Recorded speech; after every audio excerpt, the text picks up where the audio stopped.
नमस्कार, शाम के 5 बज रहे हैं। आप देख रहे हैं TV9 भारतवर्ष। मैं हूं आपके साथ प्रीति रघुनंदन और मेरे साथ है समीर अब्बास। शुरुआत कर रहे हैं इस वक्त की बड़ी खबर के साथ। चंडीगढ़ मेयर चुनाव पर सुप्रीम कोर्ट में सुनवाई को लेकर अहम जानकारी। कल दोपहर 2 बजे दोबारा सुनवाई होगी। मेयर चुनाव के लिए नए रिटर्निंग ऑफिसर की नियुक्ति होगी। साथ ही चुनाव के रिटर्निंग ऑफिसर कोर्ट में पेश हुए हैं। वायरल वीडियो जो आया था सामने, उसके बाद कोर्ट में पेश होने को कहा गया था और अब वो पेश हुए हैं और इसको लेकर वो वीडियो भी आपको हम दिखा रहे हैं, जिससे वायरल होने के बाद इस पूरे मामले पर कोर्ट ने किस तरह से निर्देश जारी किए हैं। तो अभी फिलहाल खबर इस वक्त ये है कि वीडियो वायरल होने के बाद पेशी के लिए कहा गया था और अब जानकारी ये है कि कल इस मामले पर दोपहर 2 बजे सुनवाई होनी है। रिटर्निंग ऑफिसर के पेश होने के दरमियान जो बात कही गई थी, उसको लेकर अब बड़ी खबर जानकारी ये सामने आ रही है कि इस पूरे मामले पर कल दोपहर 2 बजे सुनवाई होनी है। ये वो मामला जिस पर आम आदमी पार्टी, कांग्रेस की तरफ से बीजेपी पर आरोप लगाया गया था और अब चंडीगढ़ मेयर चुनाव पर ये जानकारी कि कल दोपहर 2 बजे इस मामले पर सुनवाई होगी।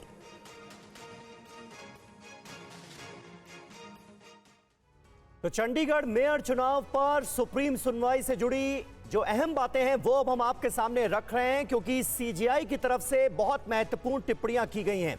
कहा यह गया है कि मार्क लगाने के आरोप में रिटर्निंग ऑफिसर पर कार्रवाई हो, उनके खिलाफ एक्शन लिया जाए। यह कहा सीजीआई DY चंद्रचूड़ ने। रिटर्निंग ऑफिसर अनिल मसीह पर केस चलना चाहिए, यह कहा गया। रिटर्निंग ऑफिसर चुनाव प्रक्रिया में हस्तक्षेप कर रहे थे। रिटर्निंग ऑफिसर किसी दल से नहीं जुड़ा होना चाहिए।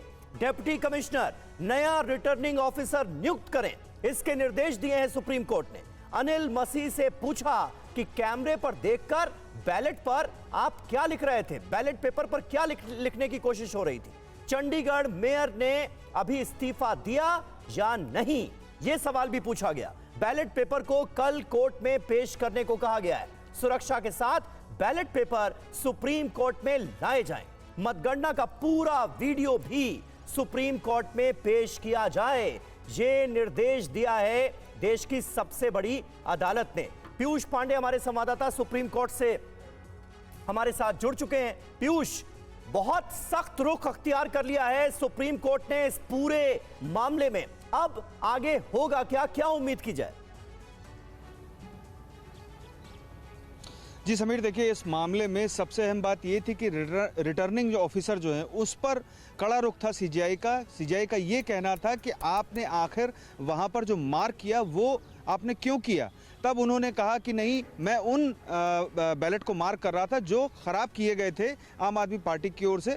तब सीजीआई ने फिर यह कहा कि आप सिर्फ साइन कर सकते हैं, इससे ज़्यादा आप कुछ नहीं कर सकते। आखिर ऐसा क्यों कर रहे थे?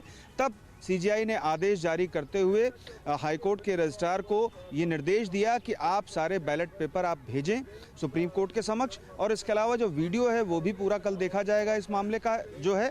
और इसके बाद सुप्रीम कोर्ट इस मामले में रिटर्निंग ऑफिसर के खिलाफ क्या निर्णय लेना है ये तय करेगा। साथ ही ये भी तय करेगा कि इस मामले में नए सिरे से चुनाव कराए जाएं या फिर जो अभी तक के बैलेट हैं उनको चेक करने के बाद इस नतीजे पर सुप्रीम कोर्ट पहुंचे कि जो चुनाव कराया गया था उसी में कुछ संशोधन करके, या फिर ये देखना होगा कि सुप्रीम कोर्ट का रुख इस मामले में क्या रहता है। कल दोपहर 2 बजे इस मामले की सुनवाई होगी, नजर बनाकर रखनी होगी कि आगे इस मामले में सुप्रीम कोर्ट क्या करता है। और इस बीच आपको बता दें कि चंडीगढ़ मेयर पद से जो बीजेपी के नेता थे उन्होंने इस्तीफा दे दिया है। हालांकि 3 पार्षदों ने भारतीय जनता पार्टी ज्वाइन भी कर ली है, जो कि आम आदमी पार्टी में थे पहले। और अब दिलचस्प होगा कि कल की सुनवाई में क्या होता है। इधर एनआरसी को लेकर सीएम ममता बनर्जी का केंद्र पर हमला। बंगाल में एनआरसी लागू नहीं होने जा रहा है। ममता ने कहा है आधार की जगह दूसरे कार्ड का विकल्प दूंगी।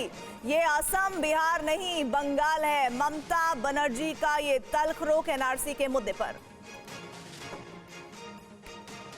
আধার কার্ডের এই ব্যভিচারতা দেখে,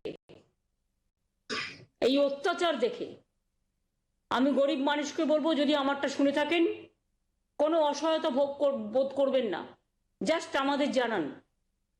আমরা আরেকটা অল্টারনেটিভ কার্ড দেবো, বিকল্প কার্ড, যার ফলে আপনার নাগরিকত্ব রক্ষা হবে, আপনার রেশন কার্ড থেকে শুরু করে, কারণ আমার কাছে যত কমপ্লেন এসছে তার ভিত্তি করে।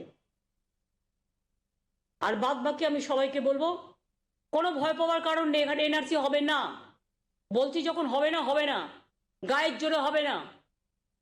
এখানে গণতান্ত্রিক সরকার আছে। আমি নিজেও প্রধানমন্ত্রীকে একটা চিঠি লিখবো বলে ঠিক করেছি। और सीधे रुक कर लेते हैं हमारे साथ हमारे सहयोगी रवि दत्ता इस पर जुड़ गए हैं। रवि, हमारे देश में बात होती है एक देश एक कानून की, और ऐसे में जो लहजा इस वक्त नजर आ रहा है ममता बनर्जी का, क्या ये कहा जाए कि वो अपनी बात के जरिए चेतावनी या धमकी देती हुई दिख रही है? देखिए, बात यहाँ से शुरू हुआ। पश्चिम बंगाल सरकार के पास ऐसे बहुत सारे कंप्लेंट्स आए जहाँ पे लोगों ने ये कहा कि उनका आधार कार्ड, जब वो कुछ काम करने जा रहे थे आधार कार्ड से, तो देखा गया आधार कार्ड कैंसिल हुए हैं। तो राज्य सरकार को पता चला, जैसे चीफ सेक्रेटरी इसका पहले ममता बनर्जी के पहले बताए थे कि बेंगलुरु के कुछ संस्था कार्ड कैंसिल कर रहे हैं, और उन्होंने ये कहा केंद्र सरकार से डायरेक्ट ऑर्डर आया है। इसकी चलते ममता बनर्जी ने साफ साफ ये ऐलान कर दिया, केंद्र सरकार का जो प्रकल्प है जिसके चलते लोगों राज्य के लोगों को पैसा मिलता है, अगर आधार कार्ड बंद होने से इन लोगों को पैसा नहीं दिया जाता है, स्टेट गवर्नमेंट अपना आधार कार्ड जैसा एक कार्ड इस्तेमाल करेंगे, जहां पे वो कार्ड के बेसिस पे सारे सुविधा उनको मिलेंगे, सिर्फ बैंक की सुविधा छोड़ के, क्योंकि बैंक केंद्र सरकार का है, राज्य सरकार का नहीं है। एक ही साथ ममता बनर्जी ने ये चेतावनी दी है कि पश्चिम बंगाल में एनआरसी नहीं होगा, सीए नहीं होगा। बहुत पहले से वो कह रहे थे, लेकिन अभी सामने चुनाव आ रहा है, मुटवा समाज का मुद्दा उठाते हुए उन्होंने साफ साफ ये कह दिया कि पश्चिम बंगाल में एनआरसी नहीं होगा, ये उनका गारंटी है। अब इसको चेतावनी कह सकते हैं, ये धमकी कह सकते हैं, या तो फिर ये उनका पॉलिटिकल स्टैंड पॉइंट कह सकते हैं। एनआरसी नहीं लागू होने को लेकर अपनी बात को रखना और उसमें ये कहना कि मैं आधार कार्ड की जगह दूसरा विकल्प दूंगी, ये अपने आप में बताता है कि किस तरह से वो अब एक आक्रामक रुख चुनाव के दरमियान अपनाती हुई दिख रही हैं। बहरहाल इस पर बयानबाजियां भी खूब होंगी जिस पर निगाहें रहेंगी। शुक्रिया रवि आपका।